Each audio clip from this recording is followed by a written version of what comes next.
औज़ुबिल्लाहिमिनश्शैतानिर्रजीम बिस्मिल्लाहिर्रहमानिर्रहीम। अस्सलाम वालेकुम।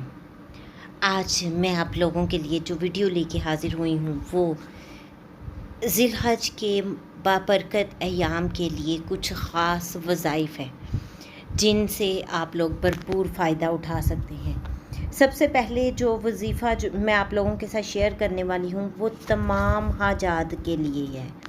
आप कोई भी नेक और जायज़ हाजत रखते हुए उस वज़ीफ़े को पढ़ सकते हैं।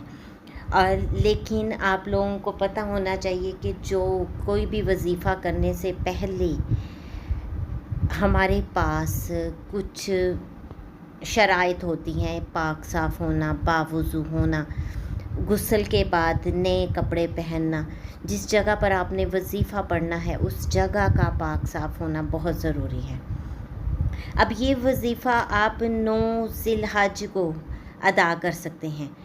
इसका तरीक़ाकार ये है कि आपने 4 नवाफ़िल अदा करने हैं और हर नफ़ल में, हर रकत में सबसे पहले 1 मरतबा सूरह फ़ातिहा, 3 मरतबा सूरह काफ़िरून और 21 मरतबा सूरह इख़लास पढ़नी है। इन 4 नवाफ़िल को आप अदा करें और अपने लिए दुआ करें। आपकी जो भी जायज़ हाजत हो अल्लाह रब्बुल इज़्ज़त ज़रूर पूरी करेंगे। अब मैं आप लोगों के साथ शेयर करने वाली हूँ वज़ीफ़ा नंबर 2। ये वज़ीफ़ा बहुत ही सादा वज़ीफ़ा है और इसको आप किसी भी वक्त 8, 9 और 10 ज़िलहज को कर सकते हैं।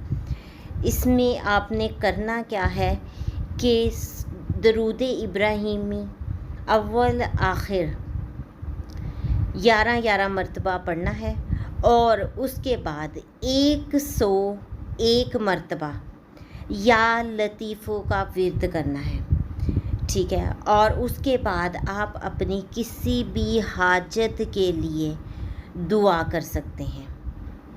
अब जो मैं आपके साथ शेयर करने वाली हूँ तीसरा वज़ीफ़ा, वो बहुत ही कीमती वज़ीफ़ा है और आप अगर वो कर लेते हैं तो पूरा साल के लिए आपके रिज़्क़ की फरावानी होगी। हर किस्म की रिज़्क़ की बंदिश ख़त्म हो जाएगी। हज के दिन किसी भी वक्त आप आसमान की तरफ हाथ उठाकर या बासितों 10 मरतबा पढ़ें। इससे पहले और बाद में 11 मरतबा दरूद इब्राहीमी पढ़ना है। अब इन तमाम वज़ाइफ कोई भी आप सेलेक्ट कर सकते हैं। पढ़ने के बाद अल्लाह ताला से दुआ करें। अपनी कोई भी हाजत को रखते हुए गिड़गिड़ा कर दुआ करें। इंशाअल्लाह ताला आपकी दुआ रायगा नहीं जाएगी।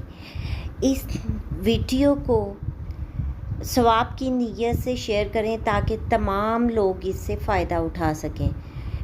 दुआओं में मुझे भी याद रखिएगा। बेशक दुआ तकदीर बदलती है। इसके साथ ही मैं इजाज़त चाहूँगी। अल्लाह हाफ़िज़।